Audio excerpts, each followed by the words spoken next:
Iniciando gravação aqui. Iniciando gravação aqui. Certo? Então, gravando. Bom dia, alunos. Tudo bem com vocês? Na aula da semana passada, a gente, terminou aquela revisãozinha dos módulos de transferência de calor, onde basicamente foi um resumão, né, sobre cada um deles e basicamente suprir, né, o que, vamos dizer assim, nivelar todo mundo, né, que às vezes a pessoa teve um ensino médio bom, às vezes viu as físicas com qualidade, ao longo do curso, às vezes não tanto, às vezes tem um problema de saúde, etc. Então, aulas de nivelamento, essas de revisão que a gente teve, e agora a gente começa a entrar em cada um dos módulos mesmo, dentro do que se espera, né? A gente aprendendo a trabalhar mais técnicas, aplicando matemáticas, equações diferenciais.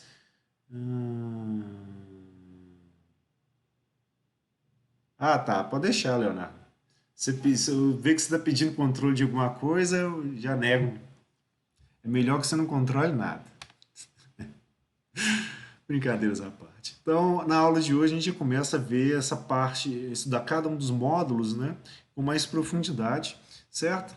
Então, a gente sai lá da primeira unidade, que é uma unidade de revisão, e nós vamos colocar aqui, ó, vamos começar aqui essa apresentação de slide aqui no módulo 2, que é a introdução à condução, difusão de calor, resistência térmica de superfícies estendidas, ou seja, a parte toda de transferência de calor unidirecional regime permanente. A gente vai vendo os efeitos que a gente, como que o calor vai se comportando conforme vai transferindo para o corpo, né, dado algumas condições de contorno para ele. E depois a gente vai vendo outras condições, onde a gente tem um efeito transiente aparecendo, e onde que, se houver mais de uma direção na direção de transferência de calor, o que, que vai acontecer? Tá? Então, vamos lá. Iniciando para a gente. Então, introdução à condução para a gente. Ele vem falando basicamente o seguinte, ó, a condução, né, vai ser basicamente o transporte de energia através do contato. Se for entre um corpo e um tipo fluido, né, as partículas vão se movimentar, como a gente mostrou naqueles videozinhos da aula passada, e na hora que elas se chocam, a gente tem a transferência de calor, certo? Então, se for um material sólido, a gente já tem as vibrações nas estruturas cristalinas. Se tiver algum tipo de estrutura, que o sólido pode ser amorfo, igual o vidro, por exemplo, não temperado. E aí a gente tem materiais mais tipos como isolantes, tá? Mas basicamente quando o Tito Fourier ele estava fazendo os ensaios deles sobre a condução de energia em fluidos, ele observou o seguinte, que essa taxa de transferência de calor que ele observava, ou seja, a quantidade de energia transferida por unidade de tempo, ela era proporcional ao gradiente de temperaturas, a área transversal do material e a condutividade térmica ela é basicamente uma constante de proporcionalidade, certo? Para cada tipo de material em função das configurações que ele vai ter, ou seja, o tipo de ligação, esse tipo de coisa, certo? E como que era o experimento dele? Basicamente ele pegava, e a gente vai repetir lá no laboratório, tá? Ele pegava uma fonte térmica, aquecia um dos lados de uma estrutura, pegava um outro fluxo, normalmente água, e passava pelo, como é que fala? Passava pelo outro extremo. Nas laterais ele isolava, ou seja, colocava um material isolante para impedir que o calor saísse pelas laterais da estrutura que ele estava ensaiando, certo? Para que direcionasse todo o calor, né, de uma ponta, né, para outra no corpo de prova. E aí, conforme a energia ia sendo transferida, ele observava que a temperatura que ia se estabelecendo num determinado patamar, a outra ia se estabelecendo aqui em outro patamar, porque esperava atingir a condição de regime permanente primeiro, para os experimentos mais simples, depois nem tanto, certo? E ele avaliava a quantidade de calor que está sendo transferida em função do aquecimento da vazão de água que passava por aqui. Então, se a água entrava a 10, saía 20, ele sabia que, opa, se aumentou 10 graus. Eu sei qual que é a vazão que eu estou medindo e sei qual é o calor específico, porque eu tenho as propriedades para o fluido, então eu consigo saber qual que é a taxa de transferência de calor que a gente vai ter da face que está aquecida para a face que está sendo resfriada, certo? E basicamente o que a gente teria para ele seria o seguinte, ó, que menos a área, menos a condutividade vezes a área transversal seria o gradiente de temperatura em relação a apenas x, já que a condução vai aparecer nessa direção aqui apenas, em função justamente do isolamento que a gente está tendo aqui, certo? E como é um cilindro nessa representação aqui, a gente está representando essa área transversal como π vezes o diâmetro externo, né, ao quadrado sobre 4, e vai ser multiplicado para a condição de operação que a gente tem aqui, tá? Que a gente vai estar em regime permanente e a barra não está gerando nenhum tipo de energia, simplesmente está servindo de meio para o calor ser transferido, certo? Então, esse gradiente de temperatura, se ele puder ser aproximado por essa expressão aqui, ó, dá uma diferença de temperatura por uma diferença, né, de comprimento, que é o comprimento como um todo, certo? A nossa expressão para a taxa de transferência de calor pode ser escrita assim. Para muitas aplicações, como é que fala? Principalmente de grandes dimensões, como é que fala? A taxa de transferência de calor às vezes perde o sentido. Um exemplo que eu dou em praticamente todas as aulas é, por exemplo, na linha de transmissão norte-sul, que é uma linha que tem mais de 1.000 quilômetros de comprimento, que ela vai ligando a parte da transmissão de energia aqui no sul e sudeste, com nordeste, um pedacinho do centro-oeste e norte do país, ou seja, ela atravessa o país de ponta a ponta. Se eu vou avaliar o comprimento dela, ela é gigantesca. Isso vai fazer com que a taxa de transferência de calor para ela, já que na hora que a corrente elétrica passa nela, aquece o material perde calor. Se eu for calcular a taxa de transferência de calor nela, ela vai dar um valor muito elevado, porque a área é muito elevada, certo? Então eu vou achar que eu estou perdendo muita energia, certo? Mas são fios grossos, etc. E a quantidade de corrente que passa lá vai fazer com que eles fiquem a diferença de temperatura deles para o ambiente seja bem pouca. Então, o que vai acontecer é que, embora a taxa seja grande, se eu pego essa taxa e divido por área, eu vejo que a energia perdida por unidade de área para esse tipo de fio, ou por unidade de comprimento, se for o caso, ela é muito pequena, menor mesmo do que do fio do carregador de celular, por exemplo, certo? Em questão de dissipação. Então, às vezes, o valor total da taxa acaba enganando a gente, certo? E é mais interessante a gente fazer algum outro tipo de análise. E uma dessas aqui que eu estou mostrando é em função do fluxo, ou seja, eu estou dividindo a taxa pela área, que seria essa parte aqui do fluxo térmico para a gente, certo? Então, duas maneiras de representar: simplesmente pegar a taxa como um todo e dividir pela área transversal, ou pegar a expressão da taxa, que é menos a condutividade, a área transversal e o gradiente de temperatura, e eu dividir pela área, então fica só menos a condutividade e o gradiente de temperatura. Sendo que gradiente de temperatura, e aí dentro da expressão de Fourier, já leva em consideração que essa taxa de transferência de calor ela pode ser tridimensional nos corpos, ou seja, atuar nas três direções cartesianas. Então, o gradiente ele vai se manifestar nesse formato aqui, onde a gente vai ter a possibilidade de existir, não quer dizer que existe, mas que pode existir pelo menos, é uma variação de temperatura na direção de x, uma variação de temperatura na direção de y, uma variação de temperatura na direção de z, certo? Então, a taxa para a gente vai acabar fazendo um papel de vetor mesmo. Ela vai ter módulo, direção e sentido, né, dizendo para a gente que ela vai estar sendo influenciada em como que as temperaturas estão distribuídas ao longo do corpo, certo? Isso faz com que o fluxo de calor também seja um vetor, já que a área a gente vai estar dividindo cada uma das taxas por ela, então é só um escalar associado a ela.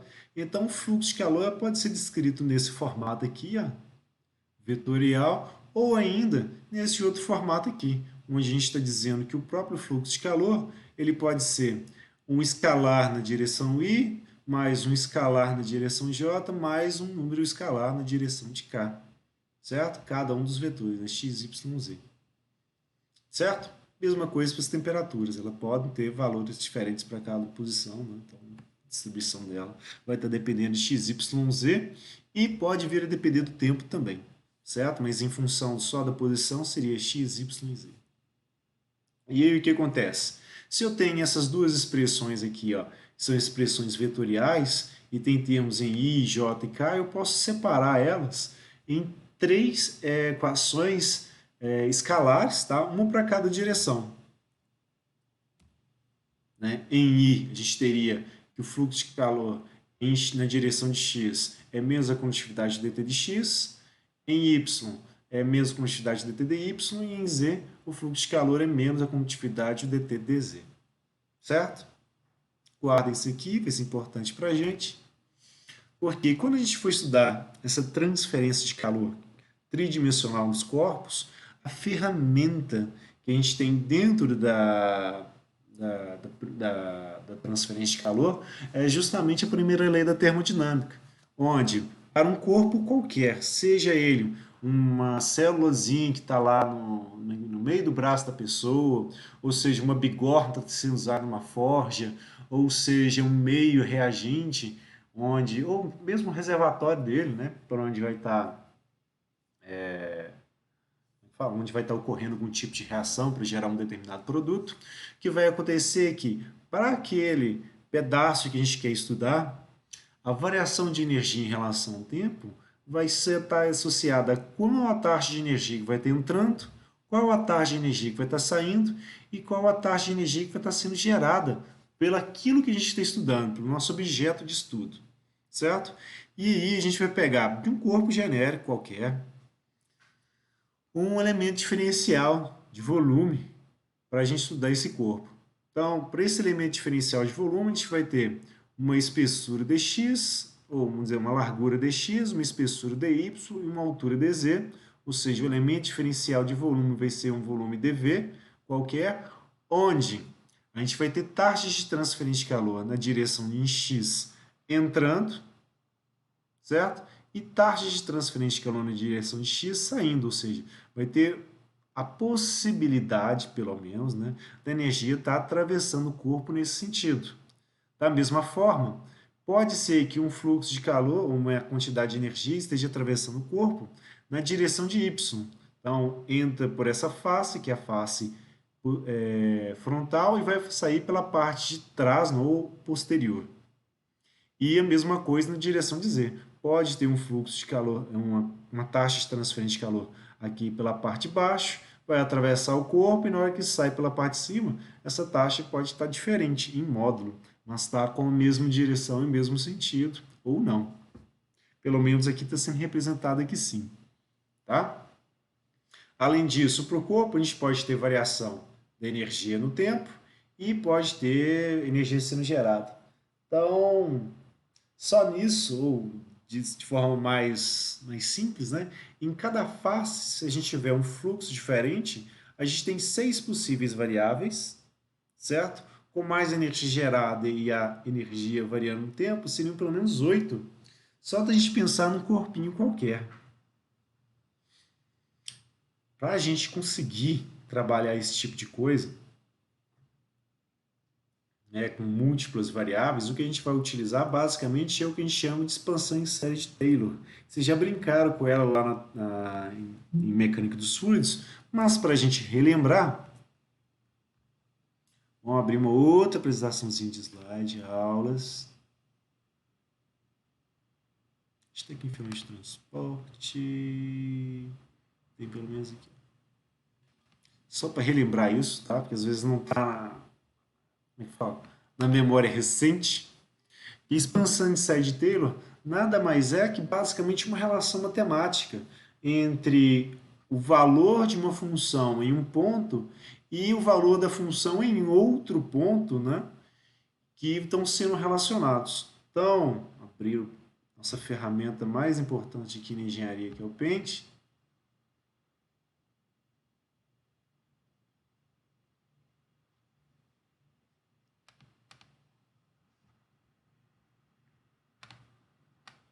Né? Temos lá uma funçãozinha, e essa função vai estar lá, né, viver a vidinha dela, né, como função contínua, certo? Ou seja, derivável e, como é que fala? Integrável.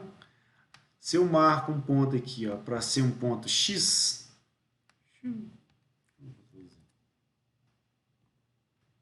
certo? Essa função vai me dizer qual vai ser o valor desse ponto, né?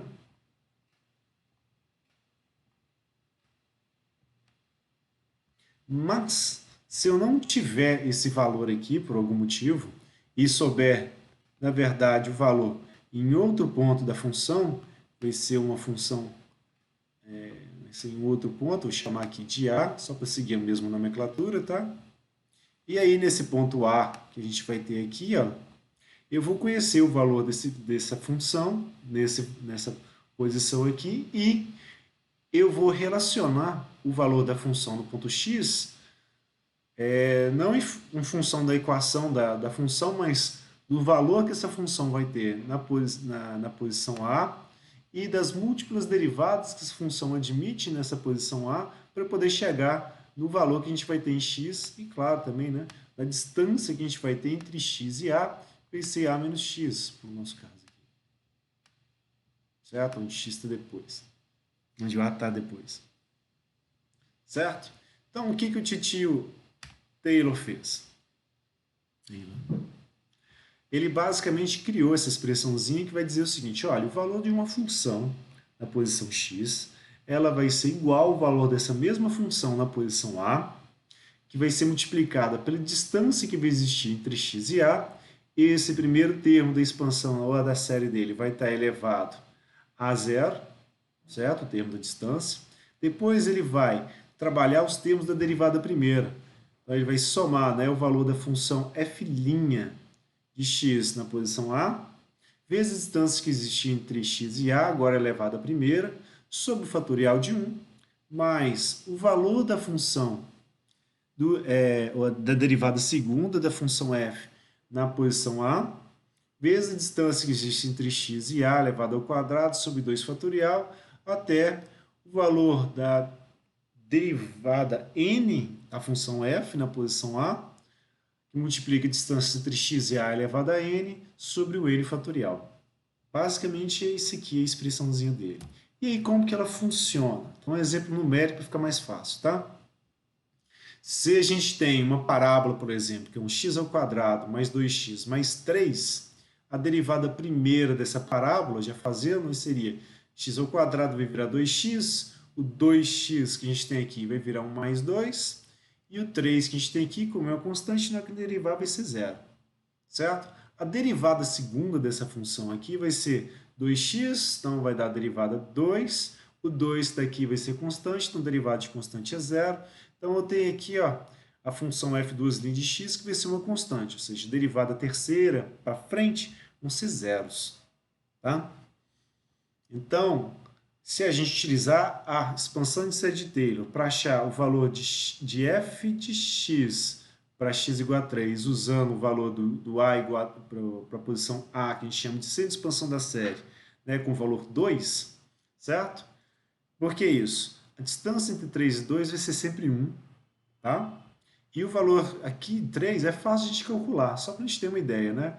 Que 3 ao quadrado vai dar 9, mais 2 vezes 3, 6, com 9, então vai dar 15, mais 3, 18. Então, spoiler, né? A conta nossa tem que dar 18. Então, o f' de x, perdão, isso aqui seria o valor que a gente tem que obter. Só que, em vez de pegar pela função, eu vou pegar utilizando o centro de expansão da série. Então, eu vou pegar o f de 2, que seria 2 ao quadrado, 4, mais 2 vezes 2, então 4 também, então 8 mais 3, 11. Então, o primeiro valor da função f de 2 vai dar 11, a distância de 3 e 2 vai ser 1, o primeiro termo vai ser elevado a zero. E agora a gente vai trabalhar o termo da derivada primeira, onde o f' de 2, ou seja, derivada primeira, vai ser 2 vezes 2, 4, mais 2, 6, ou seja, está aqui. A distância entre 3 e 2 vai dar 1, elevado a 1, que é 1 mesmo, dividido pelo fatorial, que também é 1, ou seja, vai dar 11 mais 6, 17, falta 1. Então, do último termo tem que gerar 1zinho. Então, vamos ver. A derivada segunda de f, na posição 2, vai ter que dar 2, certo? distância entre 3 e 2 vai dar 1 elevado ao quadrado, vai dar 1 mesmo, sobre o fatorial de 2, que é 2. Então, vou ficar 2 por 2, que vai dar 1, mais o 17, a gente vai ter 18. Então, basicamente para dizer que funciona. E aí, o que nós vamos fazer? Nós pegamos um outro exemplo, não com uma função igual essa daqui, que ela tem só 3 termos, mas uma função que tivesse infinitos termos, como e elevado a x, né, cuja derivada primeira é e elevado a x, cuja derivada segunda é e elevado a x, cuja derivada terceira é e elevado a x e por aí vai. Certo? E agora, a gente vai fazer o seguinte. A gente vai tentar encontrar o valor do f de x para x igual a 2, certo? Utilizando como centro de expansão da série, não o 2, né, mas o 1,99, ou seja, a gente diminuiu a distância, que antes era unitária, agora vai ser só de 1 centésimo, certo? Para ver o que vai acontecer. Tá? O f de 2 seria e elevado a 2, ele vai dar 7,389 e um monte de outras casas decimais aí para baixo, tá? Que eu não coloquei aqui para não criar tumulto. Esse valor aqui eu tenho que obter ele a partir da expansão. Então, o que ele seria? O f de 1,99, que vai dar 7,1316 alguma coisa, que eu não sei quanto que é. A distância entre 2 e 1,99, que é 0,01, agora elevado a zero, ou seja, que vai dar 1. Então, deste total 7,389, esse 7,316 que a gente obteve no primeiro termo, é praticamente 99,005 alguma coisa desse primeiro valor, certo? Olha o que vai acontecer com o próximo. Vou pegar o f' de 1,99. Se f' de 1,99 é os mesmos 7,316 alguma coisa, certo? Como agora o expoente, né, do parênteses ele vai ser 1 e não 0, aí esse distância, que é o centésimo, vai aparecer aqui, certo? Isso vai fazer com que este valor aqui fique dividido por 100. Então, se este era 99%, esse daqui vai ser 0,99% do total. Não estou colocando todas as casas decimais, não, só para trabalhar um padrãozinho aqui, certo? O terceiro termo para a gente vai ser o f duas linhas de 1,99, vai ser os mesmos 7,316, só que agora a distância, que é de 1 centésimo, vai ficar ao quadrado, ou seja, vai gerar um 10 menos 4 aqui, e ainda vou ter que dividir isso aqui por 2.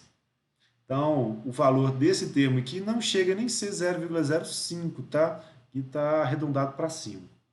O próximo termo para a gente vai aparecer um 0,01 elevado ao cubo, então vai dar um 10 a menos 6. E depois um 10 a menos 8, um 10 a menos 10, um 10 a menos 12 e por aí vai. Certo? Qual que é a ideia? Para essa expressão, conforme a gente vai aproximando, né, o x do A, menores vão ficando os termos, né, a partir da derivada primeira, certo? Se a gente fosse pensar só no primeiro termo da série, na derivada primeira, eles já são 99,99 alguma coisa, né, do número total. O restante, todas as infinitas derivadas que a gente teria, representaria para a gente menos de 0,01%. Então, são valores muito pequenos.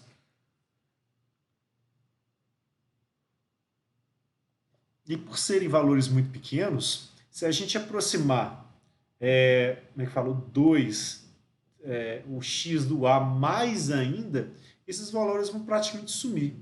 Então, a ideia da expansão de Sede-Taylor é que a gente trabalhe sempre, né, o primeiro valor e o segundo para poder descrever um terceiro. Porque notem,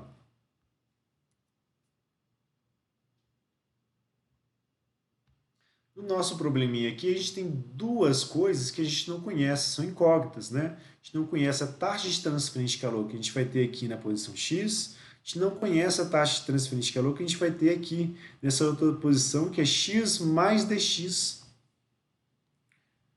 Então, essas duas taxas aqui, ó, a gente não sabe o que são, certo? Mas a gente pode relacionar uma com a outra. Por quê? Se eu pego lá a expressão de tio Taylor,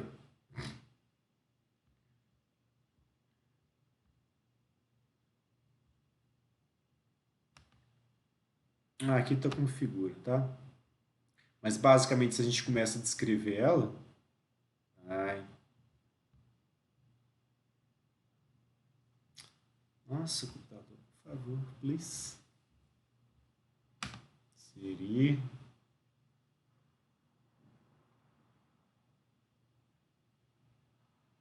São...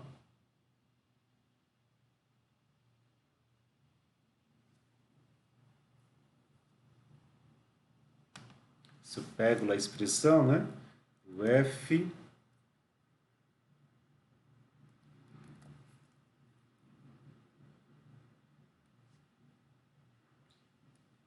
algum programa na rotina que não estou vendo aqui está travando ele. Ah, pode ser o Teams. O Teams ocupa bastante coisa, mas tem outros detalhes para estar rodando aqui junto. Então, eu vou ter o f de x, que vai ser igual ao f de a, multiplica a distância entre x e a elevado a zero.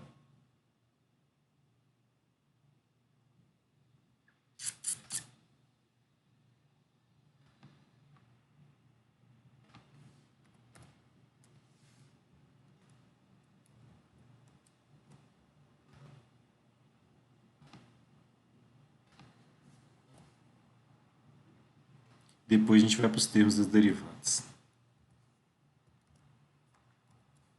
Então, vou ter o f' de a, a distância x e a agora elevada a 1,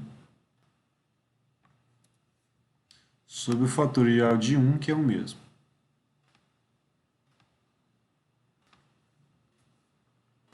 Certo? Qual que é a ideia? Quando a gente está trabalhando com corpos pequenininhos, igual esses aqui diferenciais, a distância que a gente tem aqui é mínima, é só um dx. Então, esses valores aqui de derivada segunda, terceira, etc., a gente vai ter cada vez mais esses dx, né, elevados ao quadrado, elevados ao cubo, então eles vão ficar menores ainda, ao ponto de ficar tão pequeno que a gente vai poder simplificar eles, por quê? Eles, como é que fala? Ponto de distância grande, que é um centésimo, já é tudo na faixa de 99,99. Então fica menor ainda, certo? Isso vai fazer, por exemplo, que a gente possa escrever dessa forma aqui, ó, que o valor da função que eu quero encontrar, por exemplo, seria a taxa de transferência de calor em um dos lados lá do cubo. Deixa eu pegar a imagem dele aqui, ó, trazer para cá, fica mais fácil de visualizar.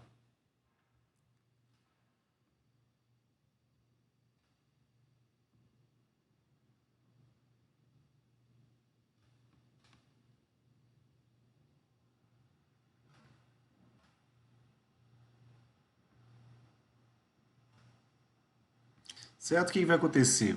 Se eu arbitro, né, que o meu f de x vai ser esse taxa de transferência que liga na posição x mais dx,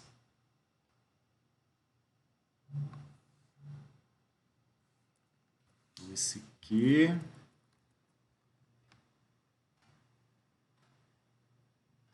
a posição x mais dx, certo? Com minha função f, e eu vou escrever ela em função de uma outra variável que eu não conheço, que é o que é a taxa de transferência de calor na posição x. Então vai ser o q de x.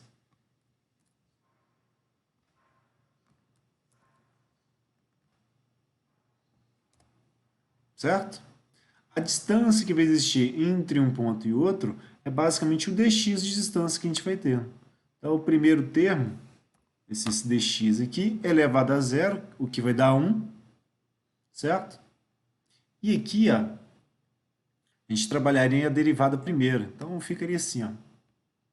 Vamos tirar aqui, vamos colocar uma derivadinha parcial. Uma derivada parcial, né, dada essa taxa de transferência de calor na direção x,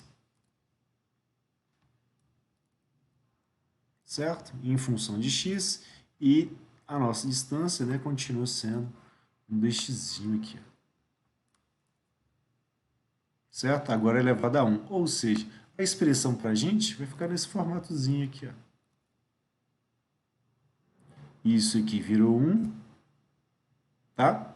E esse termo daqui está elevado a 1 só, então eu vou substituir, x aqui, e a gente vai ficar com uma expressão nesse formato aqui, onde basicamente o que quer dizer? Que a taxa de transferência de calor que a gente tem aqui ó, na face direita, é o Q de x mais dx, Ele vai ser igual à taxa de transferência de calor que a gente vai ter aqui na face esquerda, mais esse termo aqui é o que tem que representar o quanto que essa taxa mudou. Então, ele é a taxa de variação da taxa em função da distância, vezes a distância. Tudo bem? Dúvidas até aqui?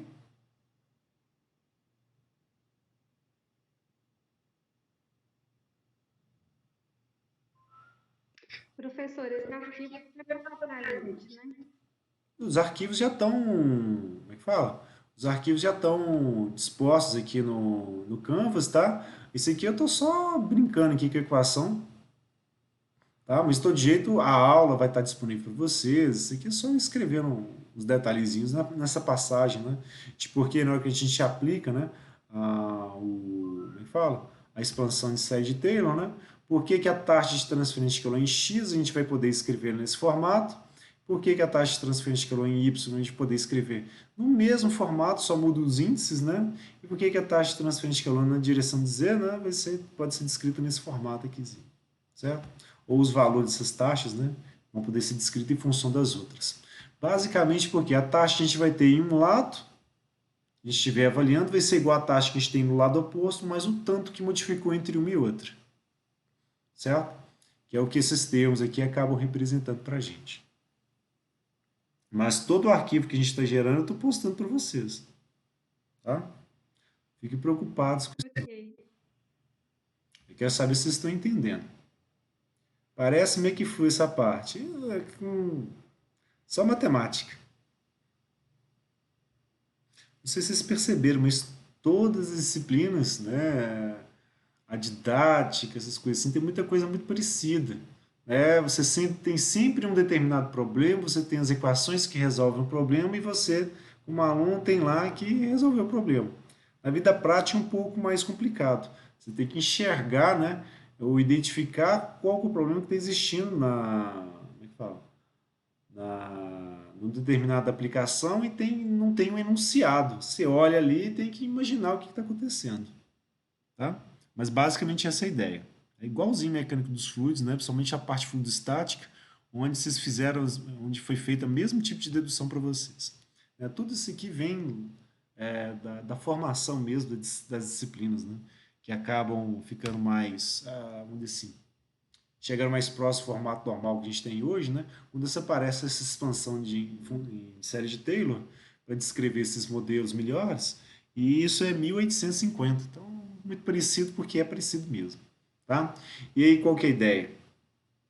Se a gente for avaliar a taxa de transferência de calor que vai estar entrando e que vai estar saindo naquela direção horizontal, ou seja, só nessa direção aqui, ó, em x e y, eu quero pegar dos termos da taxa de energia que entra e que sai, só eles, tá? Então, só eles, as taxas que vão estar entrando na direção x, vão ser, na face esquerda está entrando a taxa de transferência de calor, que é de x, certo? E na face direita vai ter uma taxa que vai estar saindo, que vai ser aquele que é de x mais dx. Como as energias vão estar saindo para a primeira lei, elas são negativas, vai aparecer sinalzinho de menos um com o outro. E o que a gente vai fazer agora? Já que eu tenho duas taxas que eu não conheço, mas que uma delas eu posso escrever em função da outra, eu vou substituir a expressão dessa outra aqui para eu ficar com essa taxa que é desconhecida, certo? E menos essa taxa aqui que também é desconhecida, mas são iguais, eu posso cancelar. Então, a gente ficar só em função de quanto que essa taxa varia em relação a x vezes a distância dx, né? Com o sinalzinho de menos, função do sinal aqui. E isso faz com que eu deixe de precisar das variáveis e fique preocupado mesmo com as taxas de variação, certo? Se eu vou avaliar para as outras direções todas, ou seja, em y, a gente vai gerar o mesmo termo igual a esse daqui. Para y, para z, a mesma coisa, os termos, né, em z. E então as taxas de energia que vão estar entrando e saindo para o corpo como um todo vão ser basicamente, né, menos as taxas de variação desses taxas de transferência de calor em cada uma das direções, vezes as espessuras que esse corpo vai ter em cada uma das direções. certo? Brincando um pouquinho com essas expressões, olha o que dá para fazer. Ao invés da gente trabalhar com a taxa, se a gente optar por trabalhar o fluxo vezes a área, lembrando, né? O fluxo que está demonstrado aqui, ó, eu só falo, olha, o fluxo é basicamente a taxa por área, mas a taxa eu posso escrever ele também como sendo fluxo vezes a área. Então, se eu optar por trabalhar em função do fluxo vezes a área, então eu pego essa taxa, transformo ela no fluxo e vou pegar a área, certo? Que é um valor constante para cada uma das direções e vou aplicar aqui, ó. Então, no elemento diferencial, tá? Se eu tenho uma taxa de transferência de calor na direção x, a minha área vai ser um dy vezes um dz. Se eu tenho uma taxa de transferência de calor na direção z, a minha área vai ser um dx dy. Se eu tenho uma taxa de transferência de calor na direção z, perdão, na direção y, eu vou ter uma área que vai ser um dx vezes um dz. Então, sempre perpendicular, tá? Então, a taxa em x vai gerar o fluxo vezes a área que vai ser um dy dz. A taxa em y vai gerar o fluxo, né, vezes a área que é um dx dz, e a taxa em z vai gerar o fluxo, né, vezes a área que é um dx dy. E notem que fica complementar. Em todos esses termos aqui, fiz aparecer dx, dy, dz, dy, dx, dz, dz, dx, dy. Unindo esses termos dos elementos diferenciais, para as três expressõezinhas aqui, ou para os três valorzinhos, a gente vai ter o elemento diferencial de volume aparecendo. Certo? E aí coloca evidência. E aí vai. Bom, esses são os termos, né, das taxas de energia que vão estar entrando e saindo. Se a gente for avaliar os outros dois termos possíveis, que é a energia que vai estar sendo gerada aqui, como que a energia varia em função do tempo, dentro da primeira lei, essa taxa de energia gerada, eu vou simplesmente explicitar ela em função do volume. Como o corpo tem um volume diferencial dV, eu vou escrever essa taxa de geração volumétrica, que para a gente, nós estamos assumindo que ela vai ser uniforme ao longo do corpo, pode ser que não seja, certo? E aí tem que, o problema viria descrevendo como que ela seria, mas basicamente essa taxa de energia gerada ficaria dependente, né, do elemento diferencial de volume e de como que essa energia aqui está sendo gerada ao longo do corpo, tá? Então, explicitei ela também em função do volume. E o termo da taxa de variação da energia no corpo, ela vem basicamente da equação da calorimetria, onde a taxa de aquecimento ou resfriamento do corpo depende da massa do corpo. No caso do elemento diferencial, ele tem um dm de massa. Do calor específico, que a gente vai ter a pressão constante, certo? E do gradiente da temperatura em relação ao tempo, certo? Outra maneira de a gente pensar nessa expressãozinha seria o seguinte: olha, o corpo tem lá uma certa quantidade de energia, certo? Que vai ser a massa, Cp para ele. Deixa eu colocar em equação, fica mais bonito, mais organizadinho.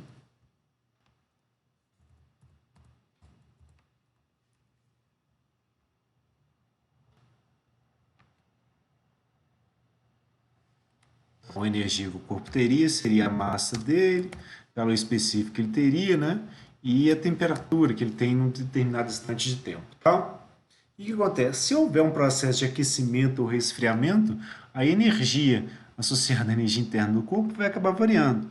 A massa dele vai manter, o Cp dele vai manter, quem está variando é só a temperatura. Então, eu vou ter uma temperatura inicial, chamada de TI, menos uma temperatura final, esse TF esquisito aí, certo? E aí seria agora uma variação de temperatura, um deltazinho aqui.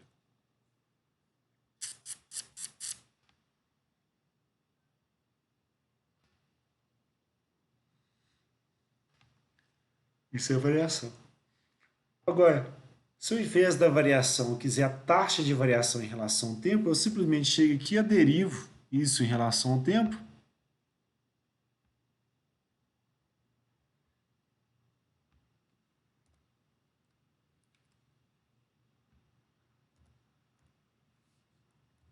Que aí eu vou fazer a mesma coisa, né? Com essa expressão aqui, ó. Vou derivar ela em função do tempo. Então, abro um parênteses aqui. Eu vou colocar essa taxa de variação aqui em relação ao tempo. Eu vou pegar essa expressãozinha aqui, ó. Faltou o erro.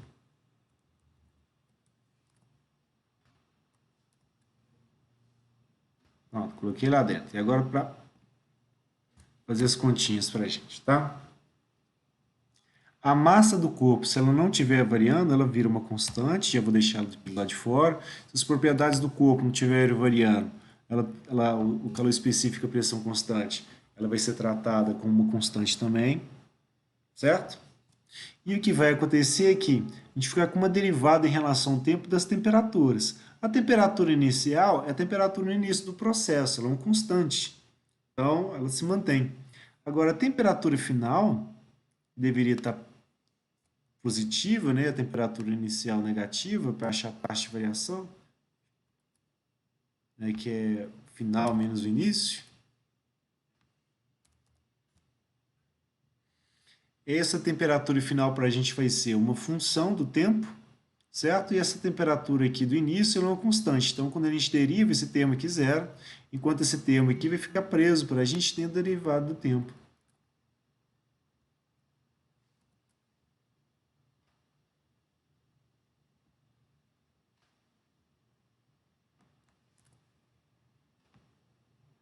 Tudo bem? Alguma dúvida aqui? E aí o que acontece? Para o nosso corpício... Não, beleza? O nosso corpinho de prova, a massa dele é só um elemento diferencial de massa.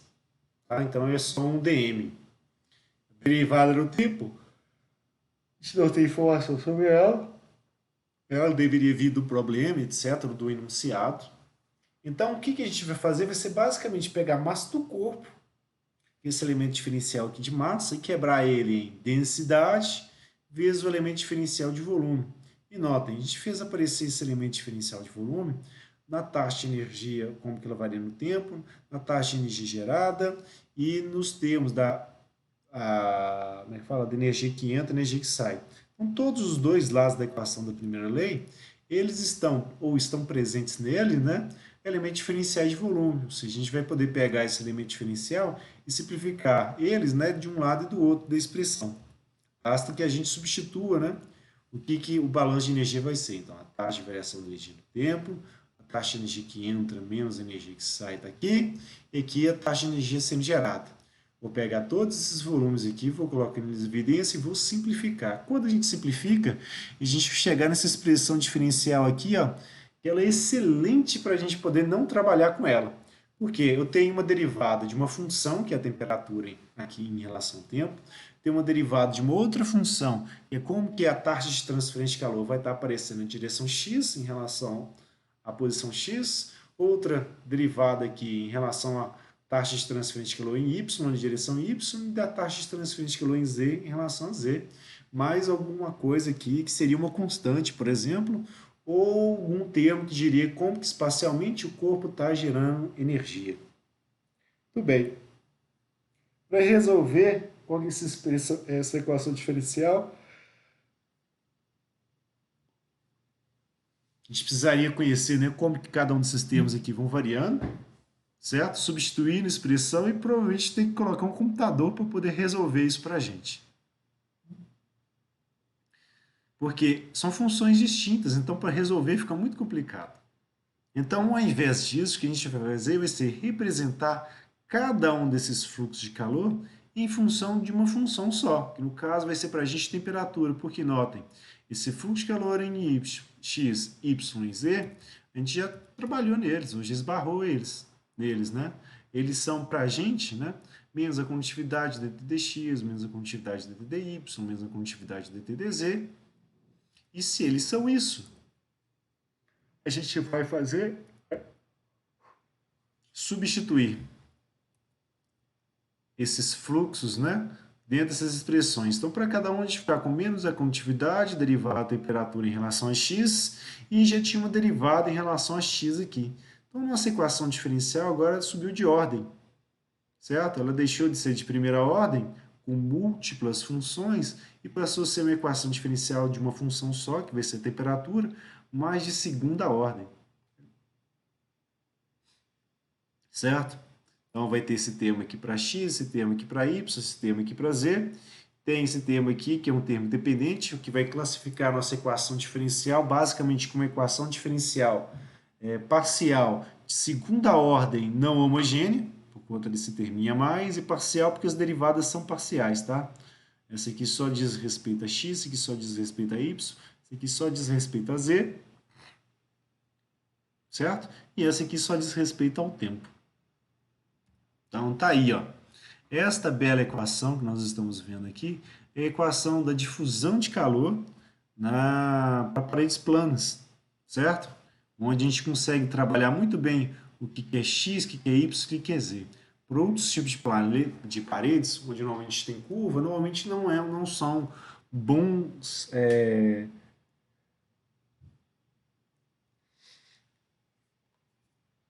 não são bons formatos para esse tipo de expressão, porque a gente teria que resolver mais de uma diferencial de temperatura que daria bastante trabalho. Então, normalmente, o que a gente faz é, para cada tipo de corpo, ou para cada tipo de formato de corpo, trabalhar a equação de difusão de calor específica para aquele corpo. Tá? Vamos ficar primeiro, trabalhar primeiro essa parte aqui do sistema cartesiano, tá? Onde, se a gente olhar para ele, a gente vê se essa condutividade está aparecendo aqui, ó, se, e é se a gente puder considerar que a condutividade não varia com a posição, porque fatalmente a temperatura aqui pode variar com a posição, tá? E a condutividade térmica, ela depende, né, dessa temperatura. Porque quando o titio Fourier estava fazendo experimentos dele, ele via que quanto maior for a temperatura que o corpo estiver, né, maior vai ser a condutividade dele, justamente porque as ligações entre os materiais vão ficar mais fracas, tem mais facilidade de migrar elétrons, certo? Então, para materiais metálicos, essa condutividade acaba aumentando. Para materiais tipo fluidos, como o número de choques aumenta, a condutividade para eles também aumenta. Tá? Mas é uma função fraca da temperatura. E aí o que vai acontecer? Se o exercício permitir que a gente pegue essa condutividade, né, e retire ela da derivada, o que vai acontecer é que chegar numa expressão desse tipo aqui, certo? Onde esse K, se eu colocar ele em evidência e dividir os dois lados da equação, vai ficar aqui para a gente ρ, Cp e K, certo? Nesses outros três termos que tinham condutividade térmica, esse K vai desaparecer e sobra para a gente isso aqui, ó, menos Q ponto sobre K, porque o Q ponto não tinha o K para dividir, basicamente isso, certo? Esse termo que está aparecendo para a gente aqui, ó, ele, ou na verdade, o inverso dele é o que a gente chama de difusividade térmica. Esse K sobre ρ e Cp basicamente é, e vou dar um Ctrl, vou dar um print screen, vou lá no Paint de novo, para poder fazer uns desenhos mais maluquinhos. Vamos dar um Ctrl V aqui, certo? Dar um zoom e mostrar o que isso representa para a gente. Pincéis, fazer as bolinhas, pequenininha. Vamos colocar elas verdinhas assim, ó, azuis, por exemplo. E marcando elas.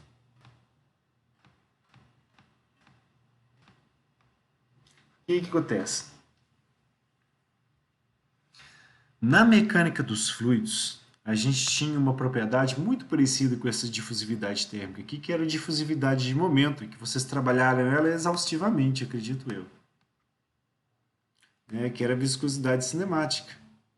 Ela, basicamente, para a gente, é a viscosidade dinâmica, que era o μ, né, dividido pela densidade do fluido. Esse termo, para a gente, é subentendido como difusividade de momento, porque ele relaciona o seguinte. Se eu tenho uma partículazinha que ela vai ser acelerada, por exemplo, alguém chega aqui e perturba ela, fazendo uma forcinha, o que vai acontecer é que essa força ela vai ser replicada, né, para as demais partículas, conforme essa partícula aqui tende a se movimentar, né, e fatalmente vai colidir com as outras, né, fazendo com que elas também acabem se movimentando, certo? Detalhe nisso, como essas movimentações dos fluidos, né, esterçam as ligações de molécula com molécula, essas, como é que fala? Essas quebras de ligação vão acabar cobrando um preço para o fluido, ou seja, na hora que a gente deforma ele, parte da energia dele vai ser dissipada, certo? E a gente está relacionando na viscosidade cinemática, né, quanto dessa energia está sendo dissipada e quanto dela vai efetivamente, né, caminhando por dentro do corpo. Ou seja, a gente basicamente relaciona, né, a energia dissipada pelas forças viscosas no escoamento pela energia cinética que o fluido teria. Certo? Oi, Diga. agora atrás que quanto maior a temperatura, maior a transferência de calor, até para metais. Explicou a questão das ligações. Só que eu queria saber, por exemplo, se tem um limite, ou... porque o metal, ele, ele tem um arranjo cristalino, mas quando aumenta a temperatura, esse arranjo cristalino tende a ser desfeito ou sofre alterações, e aí vai ter a força de resistência atuando no elétron, e vai diminuir a Uhum. movimentação dos elétrons. Então, Tem que lembrar que enquanto sólido, né, o material que for cristalino, né, você vai ter as configurações dos átomos, que de repente está lá no corpo, me fala, num cubo de corpo centrado, tem cinco, tem lá dois, quatro, tem quatro átomos, né, que estão nos extremos do cubo e um átomo está no centro. E aí o que acontece? Quando a temperatura vai aumentando, você permite, né, a movimentação, maior movimentação dos átomos, eles vão ter mais energia, eles podem ir para uma outra configuração. No caso do aço, é comum que eles migrem, né, de cubo de corpo centrado para cúbico de face centrado. Vai ter mais um átomozinho que vai entrando em cada uma das faces, ou seja, é como se os grãos fossem tentando se fundir e aí você vai ter mais átomos próximos, certo? Primeiro, para depois, em temperaturas onde começa já a chegar, passa de 718, não, perdão, passa 721, que é a de austenitização, que é onde vai migrando, né, do cubo de corpo centrado para o cúbico de face centrada, e na hora que a gente vai aumentando mais a temperatura, e aí a gente vai chegando próximo ao ponto de fusão, que aí o que vai acontecendo? Os átomos já vão ter tanta liberdade para poder se movimentar dentro do material ainda sólido, que ele começa a ficar amorfo, ou seja, não tem uma estrutura cristalina definida, e a partir daí o material começa a ter um comportamento que já vai aproximando do líquido, que é quando ele está efetivamente fundindo. E aí o que acontece é o seguinte, você tem dois efeitos. Um, da temperatura está muito elevada, então esses materiais aí, eles vão emitir muita radiação de um para outro. Sim, na hora que a gente fala de condução, a gente não quantifica quanto de radiação os elétrons estão, os átomos estão efetivamente, né, transferindo de um para o outro. Isso acaba entrando dentro da constante, e é um dos motivos que a constante, né, varia com a temperatura. Tá? Então, na hora que esse material vai ficar mais quente, aí a temperatura, como é que fala, a condutividade dele vai aumentando também. Só que para valores de extremos, igual fusão do aço, não tem como a gente efetivamente medir essa condutividade, certo? Porque não dá para fazer o experimento de novo, né? Nessa condição de ele mais quente, praticamente fundindo, certo? E então, o que os modelos informam para a gente? A gente tem um ganho na transferência de calor por radiação, daí tem o efeito da condutividade aumentar, e em função da migração de um átomo de uma região para outra, a gente tem também uma transferência de calor aí aparecendo, certo? Mas na ausência de uma estrutura cristalina que vai permitir a vibração de um átomo com o outro, eles vão ficar dependentes do quanto calor eles estão transferindo pela eletrosfera, que está muito ativa, para um nível de calor elevado desse, certo? Então você tem uma tendência dessa condutividade aumentar, conforme a temperatura vai aumentando também para esse material sólido. tá? No caso, a gente está falando dos metais. Bons, Joia. certo? Então, pode assumir que vai aumentando mesmo. Na hora que ocorre a migração de cristalino para o amorfo, pode ser que ela caia, pode ser que ela aumente, mas eu não tenho nenhuma tabela ou nenhum registro de estudo que eu tenha lido, pelo menos, para te informar isso. Uhum. Mas no caso vai depender de mais de uma variável, não só a temperatura, assim. Na verdade, tudo na mecânica dos fluidos, na transferência de calor, nunca depende de uma coisa só. A influência do meio, a influência de mecanismos de movimento vão acabar influenciando em como que a energia vai sendo transferida também, certo? E aí você vai ter, em função de movimentação, né, criação de vórtices, você vai ter ali interações com diferentes geometrias da estrutura por onde o material está escoando.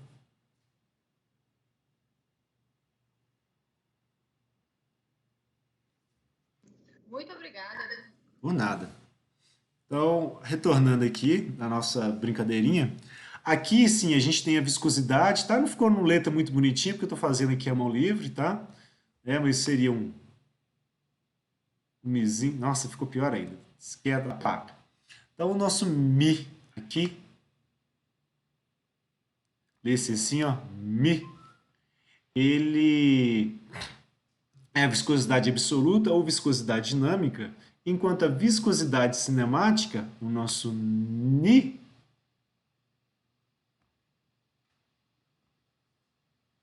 certo? O que acontece? Ele vai estar representando justamente essa relação. Enquanto da energia cinética que o corpo tem vai acabar sendo dissipada em função do efeito do atrito, conforme é, ocorre uma perturbação aqui de movimento para o fluido. Tá? E, Ctrl-Z aqui, ó.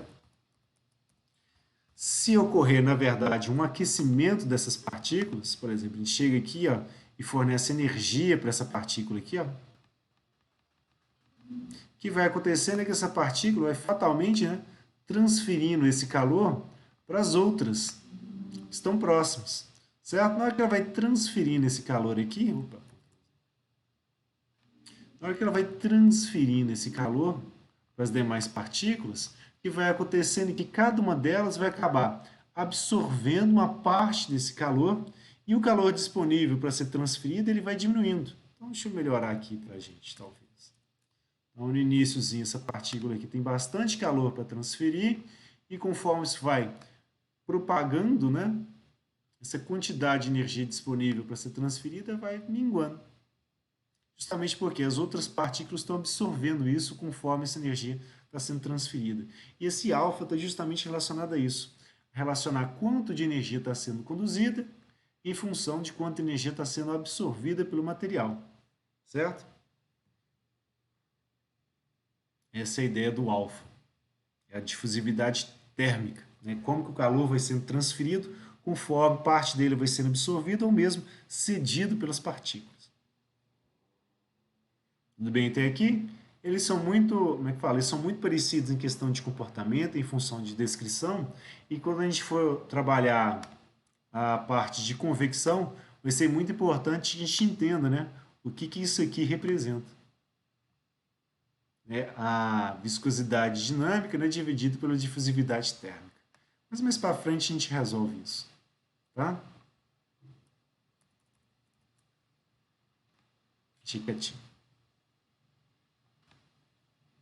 Então, voltar para a apresentação. Então, uma maneira mais simplificada, né, de a gente representar essa equação de difusão do calor, certo? Ela é válida sempre que a gente tiver uma condutividade que for fixa, mas se ela variar a condutividade, por exemplo, aí a gente tem que trabalhar ela, né, dentro dos parênteses aqui e substituí-la antes. Tá? Depende da informação que o problema forneça para a gente. Certo? E aí, equações diferenciais. Né? Deixa de ser transferência de calor e começa a virar isso. Porque o que vai acontecer?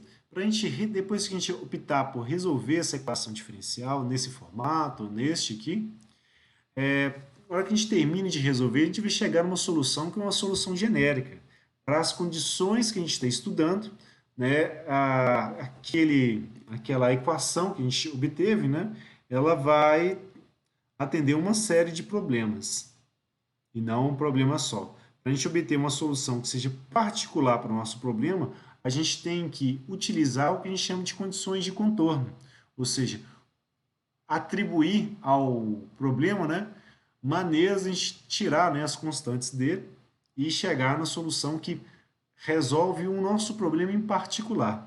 E na transferência de calor, a gente tem duas condições de contorno para a gente poder trabalhar. Uma temperatura que seja conhecida em algum pedaço dele, por exemplo, nos extremos, no centro, o que quer que seja.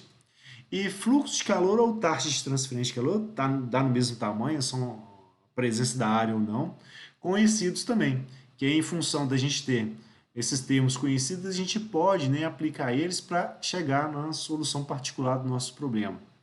E nada melhor do que a gente pegar um problema já posto e resolver para a gente poder assimilar, né, essa teoria toda. Então, peguei esses exemplozinhos aqui. Eu acho que isso aqui está muito bagunçado, que é só a ideia, é só um rascunho para ilustrar para vocês, tá? Eu vou apagar isso aqui porque não faz muita diferença. Tá?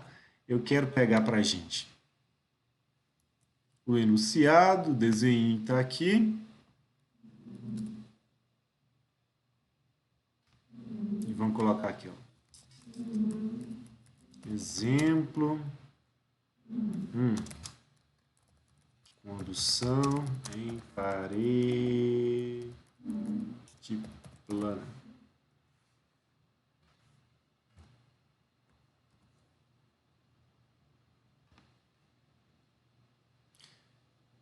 Deixar só como exemplo mesmo. Esses subtítulos não, porque está muito parecido aqui. Já que esse... Como é que fala? Já que é o tipo de estudo que a gente quer fazer já está no próprio subtítulo. Ctrl C.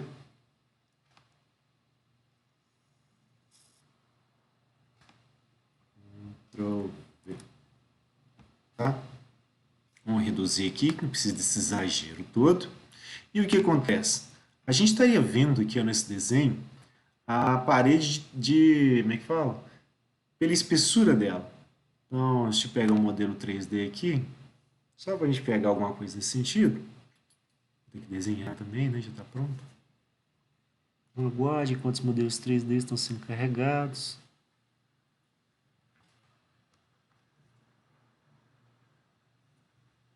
Aqui é só formas, cara. Formas 3D.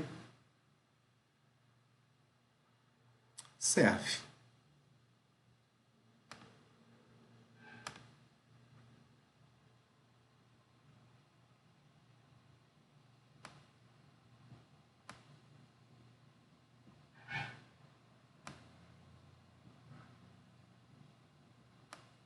Então, qual que é a ideia? A gente estaria vendo, né, uma parede onde de um lado dele estaria a 30 graus nessa superfície e do outro lado dela estaria 20. Certo? Só para a gente visualizar isso direito. Seria, por exemplo, deixa eu removimentar ela aqui para ficar mais bonitinho. Por exemplo, como se a gente tivesse a parede, como é que fala? Uma parede da casa da gente, onde no ambiente interno estaria, por exemplo, mais quente e no ambiente externo estaria mais frio. Ficou uma bosta essa movimentação aqui. Tá? Deixa assim. Que aí qual que é a ideia? Se um lado está a 30 e o outro lado está a 20, vai ocorrer uma transferência de calor, e essa transferência de calor vai sempre do mais quente para o mais frio. Esse problema específico, ele quer que a gente estude essa parede, né? Assumindo que essa transferência de calor vai ocorrer em regime permanente, ou seja, as temperaturas, propriedades, fluxos, etc., não vão modificar em relação ao tempo, certo? Eles podem modificar em função do espaço, mas não do tempo. Não vai ter geração de energia interna, ou seja, a parede ela vai ser de um material que ele não vai ter nenhum tipo de reação química ocorrendo no interior dele, ele não vai estar pegando fogo, não vai estar sofrendo efeito Joule, não vai estar sofrendo fissão ou fusão nuclear, certo? Nenhum tipo de reação aqui vai estar produzindo ou consumindo energia da parede. E ele pede para a gente determinar qual que é a distribuição de temperaturas, que é basicamente a gente fornecer uma expressão para como que a temperatura está variando no tempo, certo? Achar também a taxa de transferência de calor e o fluxo térmico, assumindo que a área transversal, né, é de 1 m². Tá? Para a gente fazer isso, nós vamos pegar a equação da difusão de calor e já vamos colocar ela aqui. Então, assumindo, digite a equação.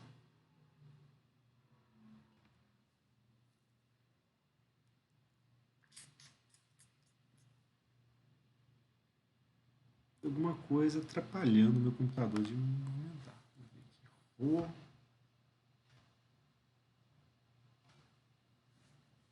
aqui.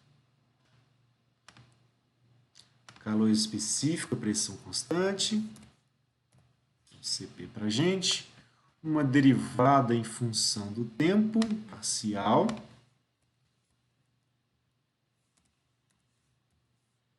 E agora os termos das derivadas em cada uma das direções, né? Então vamos ter... Opa, vai ser parcial.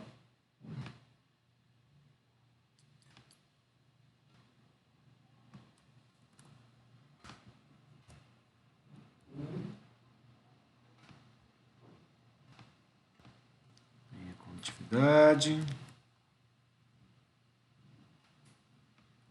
Essa aqui fica mais fácil. Condutividade 1K minúsculo. Primeiro em relação a X. Segundo em relação a Y.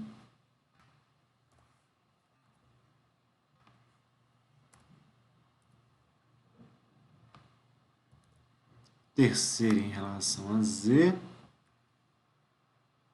Não preciso, já copiei. Né?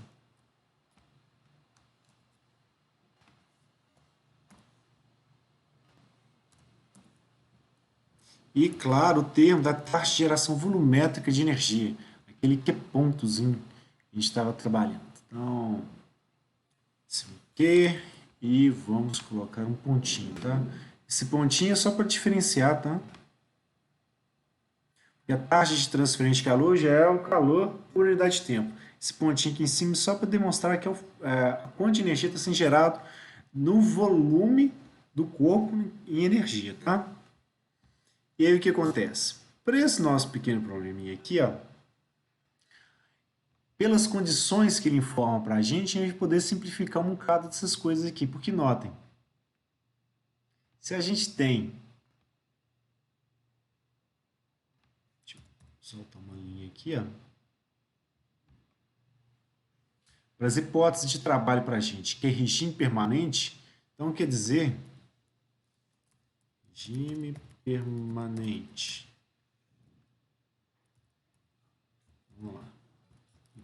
Hipóteses, 2 pontos. O que cada uma delas vai representar para a gente? Se a gente está em regime permanente, qualquer que seja a derivada no tempo,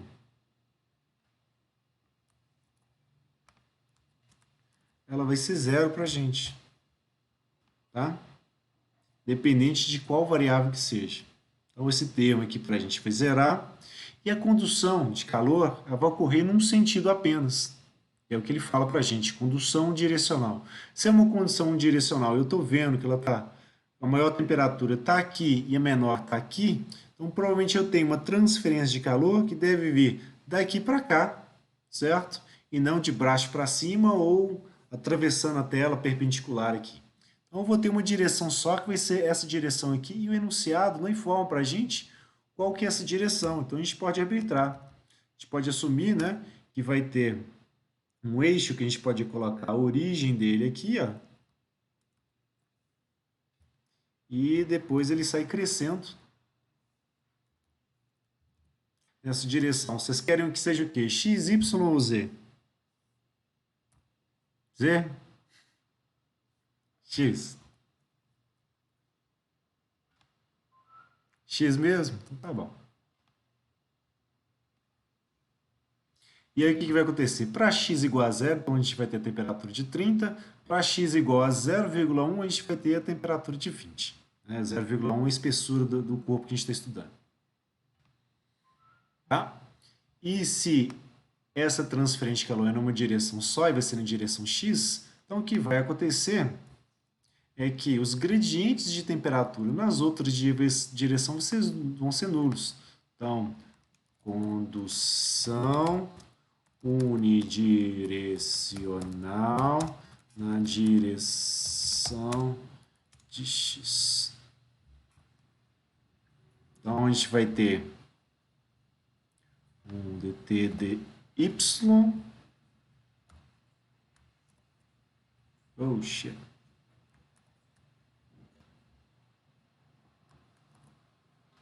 E o dt de z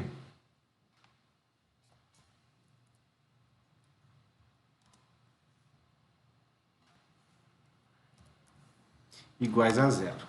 É isso basicamente que essa parte aqui do enunciado significa para a gente. Certo? E mais, ele fala para a gente que não há geração de energia também. Se não há geração de energia, aí o termo da geração volumétrica também vai ser nulo. Então, olha o que isso vai fazendo, né? Opa, Ctrl Z.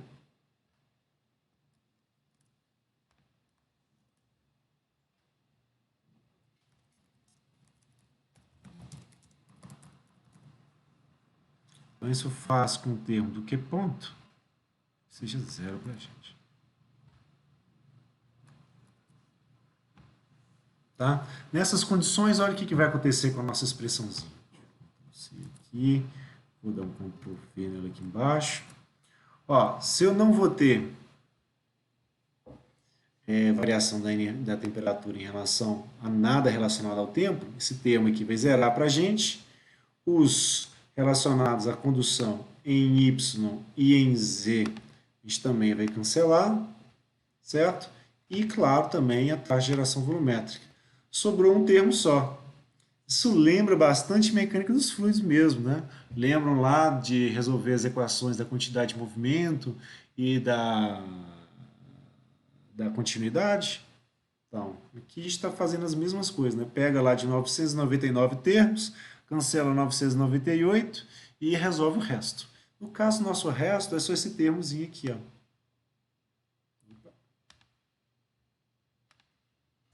Se ele deixar, né?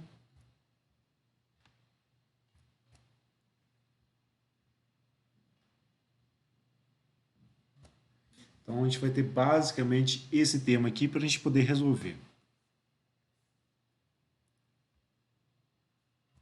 E agora que a gente está com isso, a gente tem que pensar que a nossa distribuição de temperaturas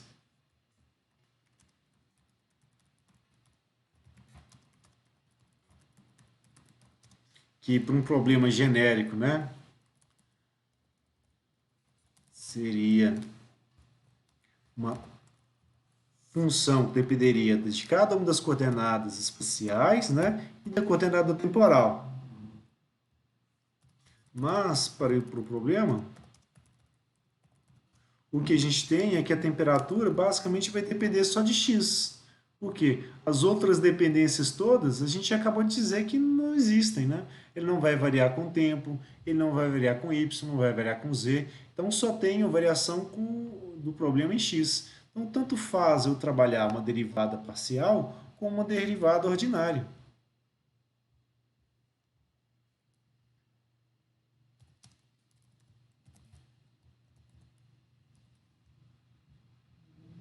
Então, podemos ficar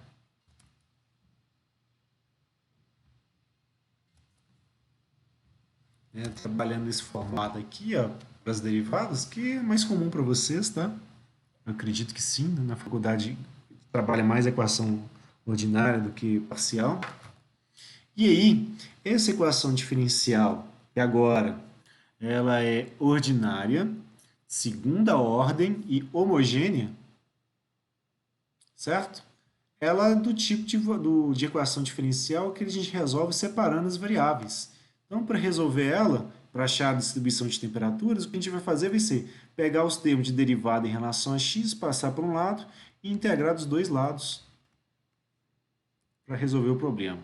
Então, eu vou pegar o dx, Ctrl C. Bota um Vzinho aqui, bonitinho, na frente dele. Ele some daqui de baixo. É a soma derivada. Essa condutividadezinha aqui, ó, ela é uma propriedade constante. Então, podemos colocar aqui, ó. Propriedades constantes. Como hipótese, tá?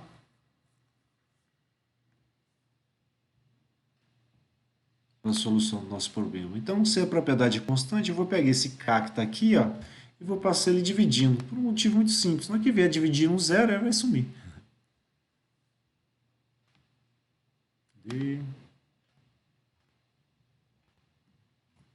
E depois que a gente fez isso, a gente integra os dois lados.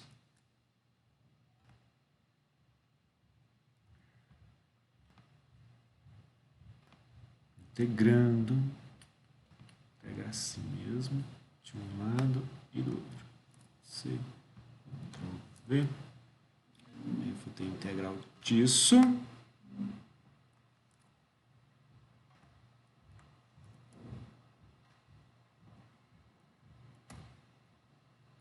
E aqui vou ter uma integral disto.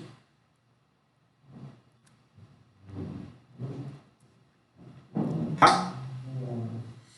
E aí o que vai acontecer?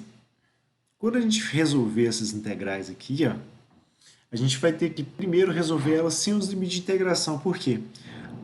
A posição em x, eu até sei que ela varia de 0 até 0,1, mas eu não sei de quanto até quanto que varia o dt dx. Certo? Se eu não sei como que fala, os limites dessa, eu não posso colocar na outra. Então, quando a gente for integrar, cada uma dessas integrais aqui para a gente vai fornecer uma constante de integração. Então, esse primeiro lado aqui da integral vai virar para a gente o termo que está aqui dentro do integrando, ou do derivando, perdão. Mais uma constante c. E esse termo aqui para a gente, na hora que a gente integrar o dx, a gente vai obter x, certo? Vai multiplicar zero e a condutividade, então vai dar zero, né? Mais a constante de proporcionalidade. Então vai dar só um czinho aqui qualquer. Certo? O que a gente vai fazer vai ser pegar essa constante que a gente tem de um lado, de uma integral, passar para o outro lado, ela vai ficar negativa, certo? E na hora que a gente calcular uma constante e outra constante de vir, vai dar uma constante, certo? Vamos chamá-la de constante 1. Já está vindo a primeira etapa de integração, só por conta disso. E aí a gente fez uma redução, né, na equação. Ela deixou de ser uma equação de segunda ordem e passou a ser uma equação de primeira ordem. Mas ela continua do tipo de variáveis separáveis. Então o que a gente vai fazer vai ser o quê? Pegar o dx tá desse lado e passar para o outro lado para poder integrar de novo. Ctrl C, Ctrl V, Ctrl X, passa para cá multiplicando.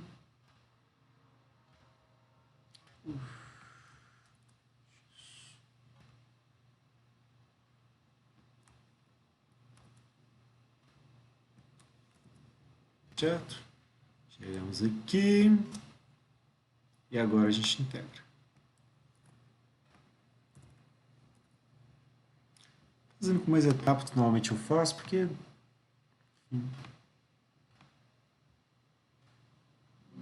Aqui eu poderia até utilizar os limites de integração, tá? Mas eu não vou fazer isso não, só para a gente ficar padrãozinho com o livro. Certo? Porque eu sei de onde até onde a temperatura está indo, né? De 20 para 30, e eu vou saber de onde que o dx está variando também. Né? Que é de 0 até 0,1. Mas eu vou integrar sem os limites de integração para a gente gerar uma segunda constante e trabalhar a partir dela. Então, integrando essa expressãozinha aqui, ó. Né, o que era derivado de temperatura esse integrado vai virar temperatura mais uma outra constante, certo? Na hora que a gente fizer essa parte aqui da integral, a gente vai obter C1 vezes x, agora para a gente, e mais uma outra constantezinha. Na hora que eu somar a constante de um lado a constante do outro, na verdade subtrair ela do outro, vou gerar uma segunda constante de integração, que vai ser a constante C2, que vem da segunda etapa. Aí o nome dela.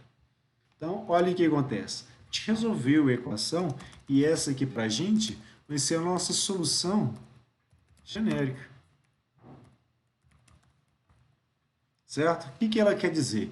Que qualquer que seja o corpo que a gente esteja estudando, com condição direcional na parede plana, em regime permanente, sem geração de energia, com propriedades constantes, a gente vai obter sempre essa mesma expressão aqui para a solução, uma equação de reta, certo?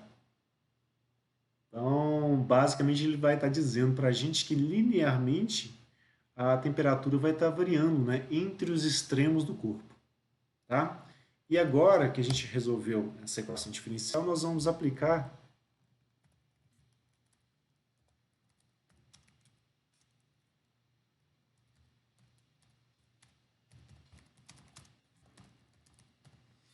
as condições de contorno. Certo? A primeira condição que a gente conhece é a temperatura conhecida. Então, para a temperatura para a posição x igual a 0 metros, vou colocar como se fosse uma funçãozinha aqui, vai ficar mais bonitinho. Seguindo as mesmas letrinhas, né?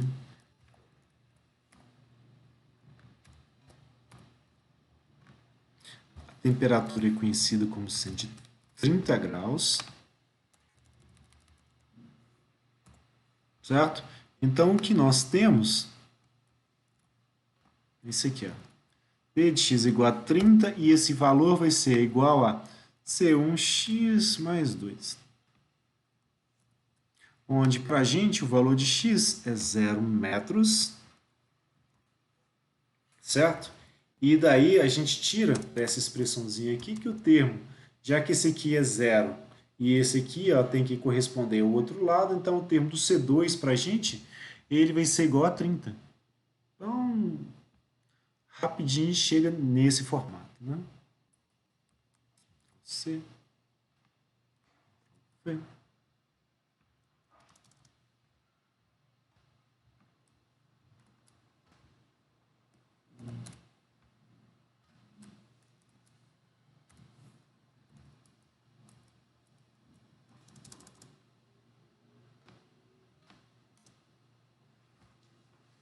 Tudo bem? Então, essa foi a primeira condição de contorno, a gente achou o termo do C2.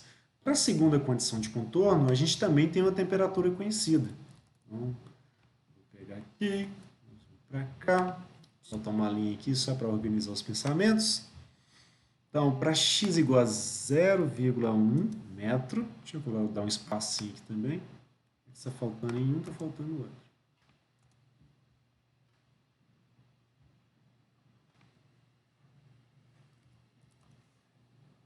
A temperatura que foi fornecida para a gente é de 20 graus. Então, a expressão seria C1 vezes x, que é 0,1 nesse caso, mais o C2, que é 30.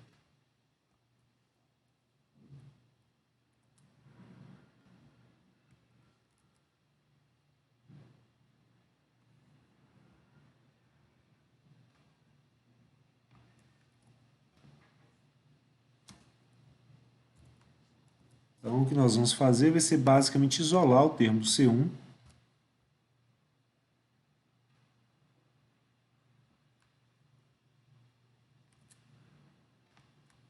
A gente passa ele para esse lado daqui, C1 igual a 30. Esses 30 graus passam para o outro lado, vão ficar negativos. Certo? E vou pegar esse 0,1 aqui ó, e vou isolar ele. Vou passar para o outro lado, né, dividindo esses dois termos aqui. Ó.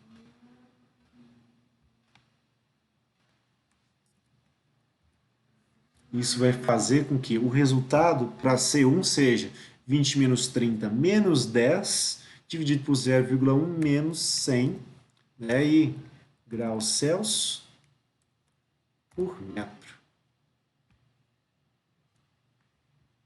Se eu pego isso e substituo na minha expressão,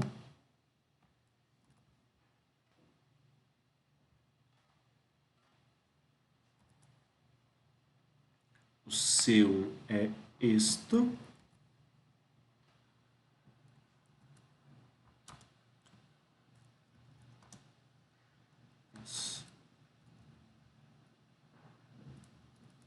Tá, faz do jeito que você quer. Você acha que tá certo.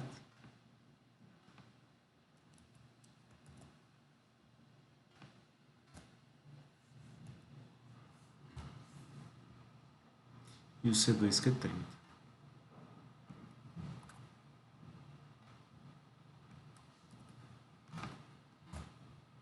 Tem dois sinais iguais ali? Não.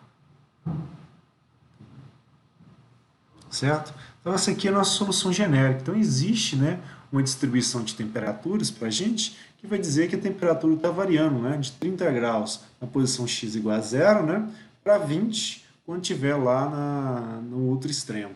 Então, aqui,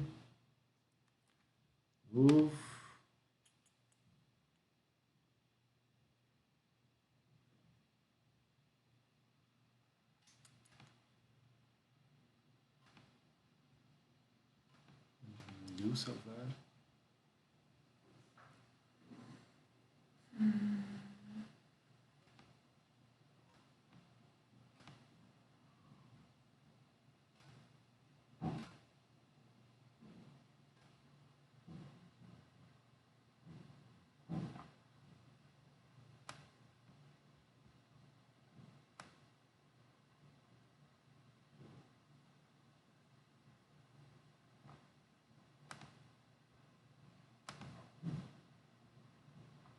Fazer isso não. Não vou fechar não, mas vamos abrir no Excel só para mostrar.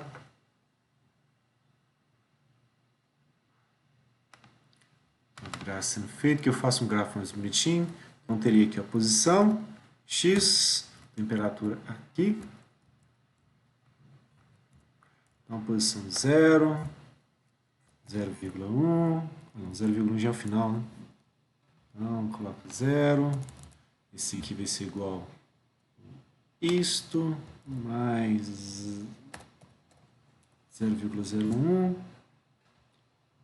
gente faz isso até 1, então 0,1, aqui, chegou, temperatura para a gente vai ser,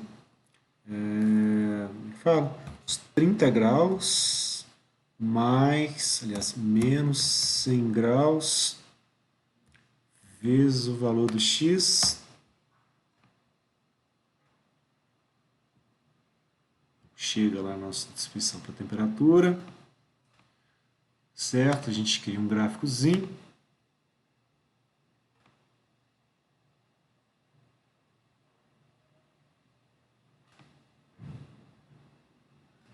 Só ilustrativo mesmo.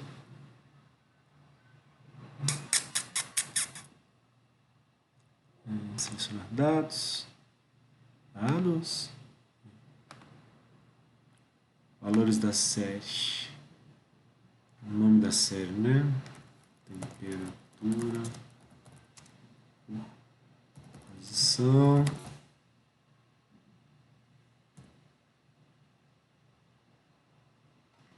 Valores em X.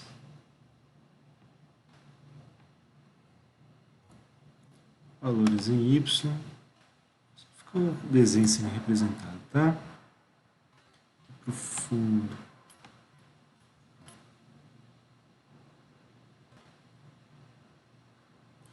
Não acredito que eu fiz isso.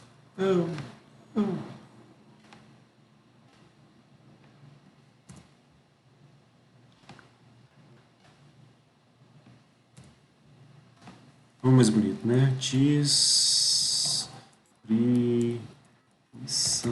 de temperaturas.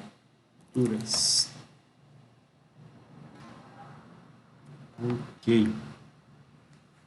Então, ficou aqui. Se quiser editar um pouquinho, né?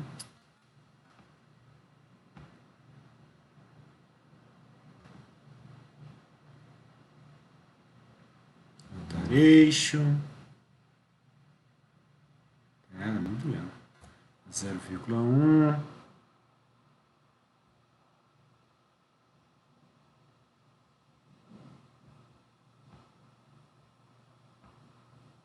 aqui.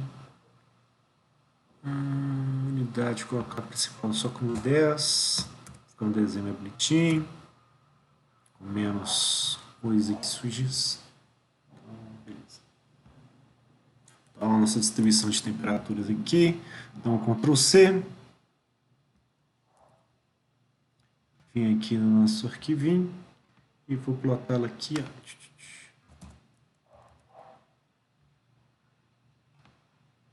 Vem aqui. Reduz para caber. E aí...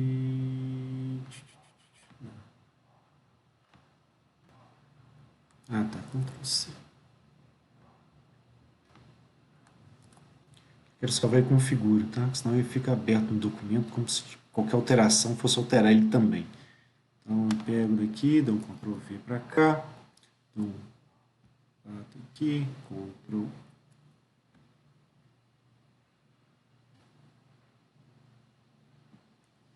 C. Que ele não fica nesse formato. Fica aqui, gigante, reduz, formato, quadrado. Pronto. Vem para cá. Certo? Então tá aqui a distribuição de temperatura que a gente achou, uma distribuição que ela é linear, certo? E aí o que acontece? Uma vez que a gente achou a distribuição de temperatura, que seria a primeira coisa que o enunciado estava pedindo para a gente vai querer encontrar para o problema o, como é que fala? O fluxo de calor, a taxa de transferência de calor. Então, para a gente, taxa de transferência de calor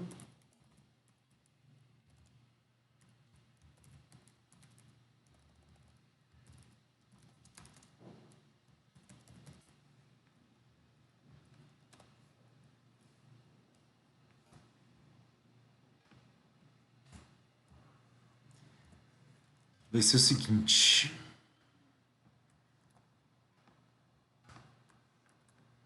Como é uma transferência de calor que é por condução, essa taxa de transferência de calor na direção de x, ela vai ser igual a menos a condutividade, vai multiplicar a área transversal,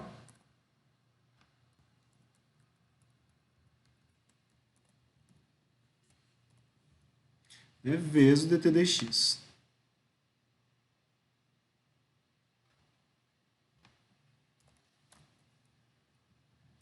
Muito bem. A condutividade para a gente ela foi dada como sendo, né, 40 watts por metro Kelvin.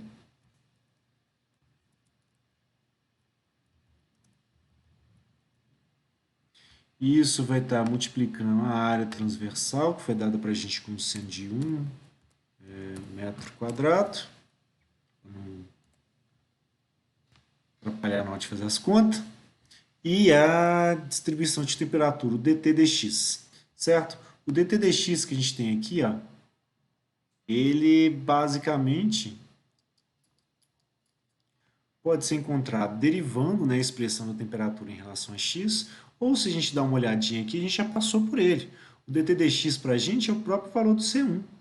Então, se eu pegar essa expressão e derivasse, né, a constante C2, que é os 30 graus, e cancelar, a gente fica basicamente com o termo do C1, que é isso daqui, ó.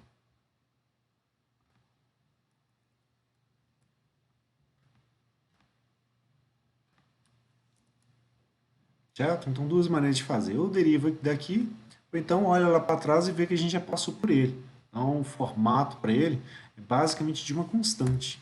Então, vai obter menos 40 vezes menos 100, vai dar 4.000. A unidade para a gente vai ser watt, certo? Está passando aqui, não está cancelando com ninguém. A gente tem dividido por metro e dividido por metro para cancelar com metro quadrado. E aí a gente tem essa relação aqui. Eu tenho graus Celsius no numerador e Kelvin no denominador. Tá? Para esse problema aqui, que é condução, a gente pode cancelar ele sem problema nenhum. Tá? E eu vou dizer por quê. Olha aqui. Esse termo aqui do menos 100 graus Celsius, ele apareceu dessa expressão aqui do termo do C1, onde tem uma temperatura menos a outra. Se ao invés de graus Celsius a gente estivesse trabalhando em Kelvin, ficaria assim, ó.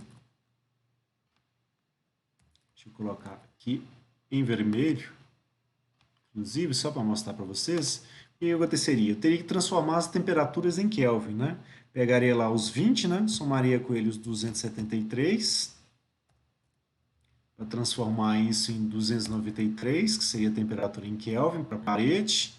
E para o outro termo também, vou ter que somar para ele os 273, transformar a temperatura de 30, né, para 303 Kelvin.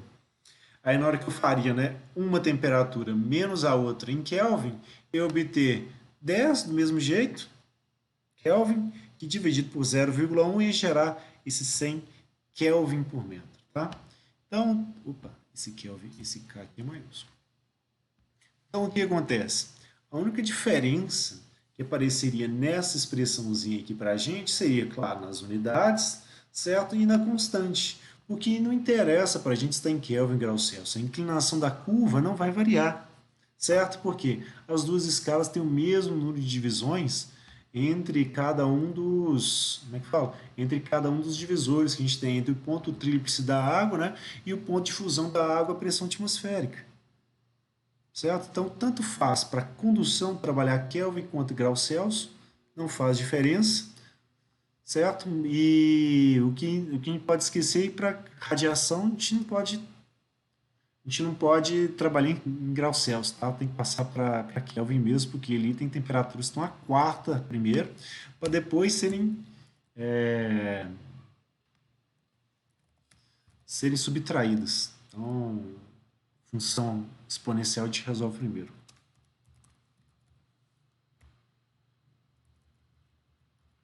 Já o fluxo térmico que ele está pedindo para a gente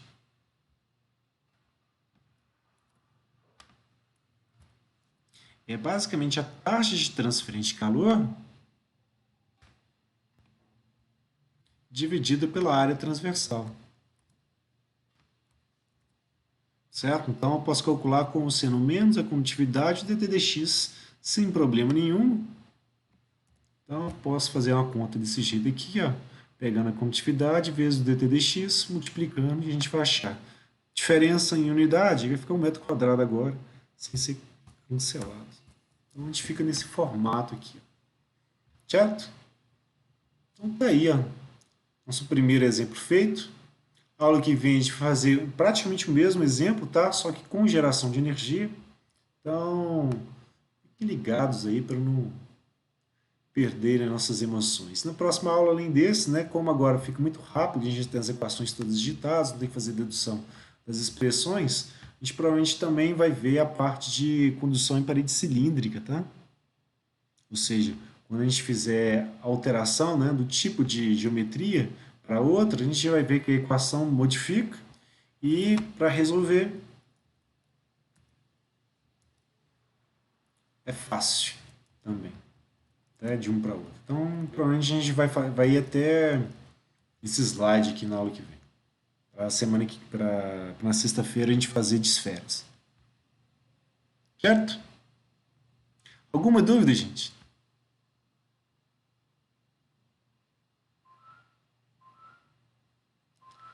Nada. Ô, professor, eu só não entendi a parte do térmico. Só não entendeu a parte do. A última equação que você escreveu foi o fluxo térmico. Ah, do fluxo térmico, o fluxo é só taxa por área. A gente poderia ter calculado ela, cadê? A gente poderia ter calculado ela, como é que fala? Nesse formato aqui, que eu só copiei a de cima, tá? Aí peguei aqui que era a taxa de transferência por condução, e dividi ela pela área, ou seja, peguei essa expressãozinha aqui, ó. Entendi. Seria a taxa, né? E dividi ela pela área. Ctrl C, Ctrl V, uns menos e uns iguais a mais aqui. E passaria uma área transversal aqui dividindo ela também.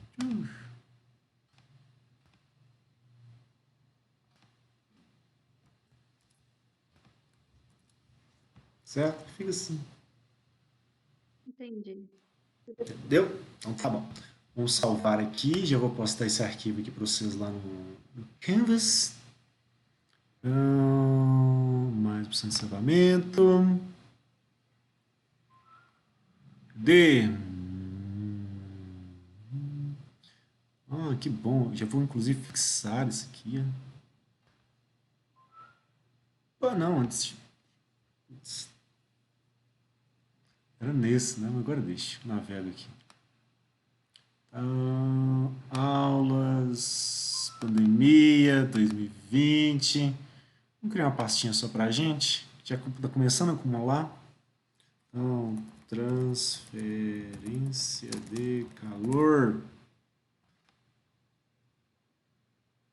Então, exemplo 1.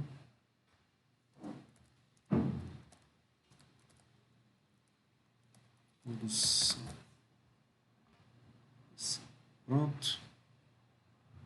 Certo? E agora eu vou postar para vocês aqui. E já vou. Como é que fala? Já damos por encerrada a aula. Se tiver alguma dúvida, eu já vou só ficar postando as coisinhas aqui para vocês. Então, vamos parar de compartilhar. Vamos parar a gravação. Certo? Das